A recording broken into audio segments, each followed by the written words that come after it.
രുക്മിണീസ് ഗാർഡനിങ്ങിൻ്റെ പുതിയ എപ്പിസോഡിലേക്ക് എല്ലാവർക്കും ഒരിക്കൽ കൂടി സ്വാഗതം. ഇന്ന് നമുക്ക് കുറച്ച് ഹോയ ചെടികളെ പരിചയപ്പെടാം. അപ്പസൈനേസി കുടുംബത്തിലെ 200-300 ഉഷ്ണമേഖലാ സ്പീഷീസുകൾ ഉൾപ്പെട്ട ഒരു ജനുസാണ് ഹോയ ചെടികൾ. മിക്കവായും ഏഷ്യൻ സ്വദേശികളാണ്. Wax plant, wax vine, wax flower എന്ന പേരുകളിലൊക്കെ ഇവ അറിയപ്പെടുന്നുണ്ട്. ഇവയെ പൊതുവായി ഹോയകൾ എന്ന പേരിലാണ് അറിയപ്പെടുന്നത്.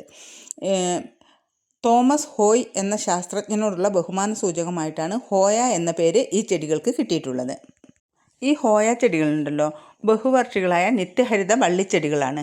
അപൂർവമായിട്ട് ചില ഐറ്റം കുറ്റിച്ചെടികളായിട്ടും വളരുന്നുണ്ട്. ഇലകൾ വലിയ തോതിൽ രൂപവൈവിധ്യമുള്ളവയാണ്. ആകൃതിയിലും തിളക്കത്തിലും ഇലകൾ വ്യത്യസ്തമായിരിക്കും.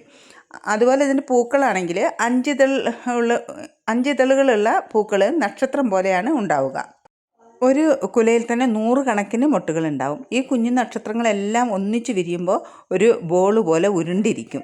മിക്ക ചെടികളിലും കുലകളായിട്ടാണ് പൂക്കൾ ഉണ്ടാവുന്നത്.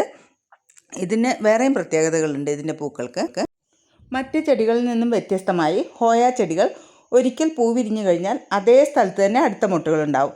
സാധാരണ നമ്മൾ ഒരു ചെടിയിൽ പൂ വിരിഞ്ഞാൽ അവിടെ പ്രൂൺ ചെയ്ത് വീണ്ടും തളിർപ്പ് വന്ന അവിടെയല്ലേ വീണ്ടും അടുത്ത മൊട്ടുകളൊക്കെ. ഇതങ്ങനെയല്ല. ഇതിൽ നമ്മൾ ആ പൂക്കൾ കൊഴിഞ്ഞു കഴിഞ്ഞാൽ അതേ സ്ഥലത്ത് തന്നെ വീണ്ടും അതിലും അധികം മൊട്ടുകൾ വരും. അതുപോലെ തന്നെ പൂക്കൾ വിരിയാൻ തുടങ്ങിക്കഴിഞ്ഞാൽ പിന്നെ ഈ ചെടിയിൽ ലൈഫ് ലോങ് പൂക്കൾ ഉണ്ടാവും. ഇപ്പോൾ ഈ കാണുന്ന ഫോട്ടോയിൽ കണ്ടാൽ അറിയാം, നമുക്ക് ഓരോ കമ്പിലും ഇതിൽ പൂക്കൾ കുലകുലയായിട്ട് വിരിഞ്ഞിരിക്കുന്നതായിട്ട് കാണാം. ഇതിന് വേണ്ട പ്രത്യേക പരിചരണങ്ങളോ കാര്യമൊന്നും വേണ്ട. കേടായ ഇലകളും തണ്ടുകളും അതാത് സമയത്ത് മുറിച്ച് മാറ്റണം. ഈ ചെടികളുടെ സ്വാഭാവികമായിട്ടുള്ള പ്രജനനം എന്ന് പറയുന്നത് ഉറുമ്പുകൾ, പാറ്റകൾ, നിശാശലഭങ്ങളൊക്കെയാണ് പരാഗണം നടത്തുന്നത്. ഇതിൻ്റെ വിത്തുകൾ കാറ്റിൽ കൂടി പറന്ന് പെട്ടെന്ന് മുളയ്ക്കും, പുതിയ തൈകൾ ഉണ്ടാവും. പക്ഷേ നമ്മൾ സാധാരണ വീടുകളിൽ പൂന്തോട്ടങ്ങളിലൊക്കെ ചെയ്യുമ്പോൾ ഇതിൻ്റെ തൈകൾ ഉണ്ടാക്കുന്നത് ഇലകളിൽ നിന്നും കമ്പുകളിൽ നിന്നുമാണ്. അതിനെക്കുറിച്ച് പറഞ്ഞുതരാം. ഭംഗിയുള്ള ഇലകളും സുഗന്ധവും സൗന്ദര്യമുള്ള പൂക്കളും ഇവയെ പ്രിയങ്കരമാക്കുന്നു. വീടിനകത്തും ഇവ നന്നായി വളരും. നമുക്കൊരു 8 ഇഞ്ച് അല്ലെങ്കിൽ 10 ഇഞ്ച് പോട്ട് എടുത്തിട്ട് അതിനകത്ത് ചെടികൾ നട്ടിട്ട് നല്ല പോലെ PVC പൈപ്പിൽ കയറ് ചുറ്റിയത് വെച്ച് താങ്ങുകാലാക്കിയിട്ട് വളർത്താൻ പറ്റും. നന്നായിട്ട് വളരും. നല്ല വ്യത്യസ്തമായ ഇലകളായിരിക്കുമല്ലോ, നല്ല ഭംഗിയുള്ള ചെടികളുമാണ്. പക്ഷേ ഇതിൽ നന്നായിട്ട് പൂ വിരിയണമെങ്കിൽ നല്ല പോലെ വെളിച്ചം കിട്ടണം. അതായത് കിഴക്ക് ഭാഗത്തുനിന്ന് വരുന്ന വെയിലൊക്കെ കൊള്ളുന്ന ഭാഗത്ത് ചെടികൾ ചട്ടി വെക്കുകയാണെങ്കിൽ നിറയെ കുലകുലയായിട്ട് പൂക്കൾ വിരിയും കേട്ടോ. അതുപോലെ തന്നെ ഇലകളിൽ നിന്നും തണ്ടുകളിൽ നിന്നും പുതിയ ചെടികൾ ഉൽപ്പാദിപ്പിക്കാമെന്ന് പറഞ്ഞല്ലോ. നമ്മൾ ഇതിൻ്റെ വെറും ചകിരിച്ചോറ് മാത്രമുള്ള ഒരു ഇതിലേക്ക് ഇതിൻ്റെ ഇലകളാണെങ്കിലും അല്ലെങ്കിൽ 2 ഇലകൾ കൂടുന്ന തണ്ടുകളാണെങ്കിലും മുറിച്ച് വെച്ചാൽ 1 മാസം കൊണ്ട് തന്നെ അതിന് വേരും തളിർപ്പും വരും. പിന്നെ ഇതിനെ പ്രത്യേകിച്ച് ശ്രദ്ധിക്കാൻ, ഒരുപാട് വെള്ളമായിട്ടുണ്ടെങ്കിൽ വേരുചീയൽ വരാൻ സാധ്യതയുണ്ട്. എന്നാൽ ആവശ്യത്തിന് വെള്ളവും വേണം. പോട്ടി മിക്സ് ഉണങ്ങി ഡ്രൈ ആവാൻ പാടില്ല. അതിനനുസരിച്ച് നമ്മൾ വെള്ളം ഒഴിക്കണം. അതുപോലെ NPK വളങ്ങൾ ചേർത്ത് കൊടുക്കുകയാണെങ്കിൽ നിറച്ച് പൂക്കളുണ്ടാവും. ഇതിൻ്റെ പോട്ടി മിക്സ് ഏതൊക്കെയാണെന്ന് പറഞ്ഞുതരാം. മണ്ണ്, മണൽ, ചാണകപ്പൊടി, പെർലറ്റ് എന്നിവയാണ് പ്രധാനമായിട്ടുള്ള പോട്ടി മിക്സ്. പിന്നെ വേപ്പിൻ പിണ്ണാക്ക്, നിർബന്ധമായിട്ട് വേപ്പിൻ പിണ്ണാക്കോ അല്ലെങ്കിൽ വേപ്പോയിലോ ചേർക്കാം കേട്ടോ.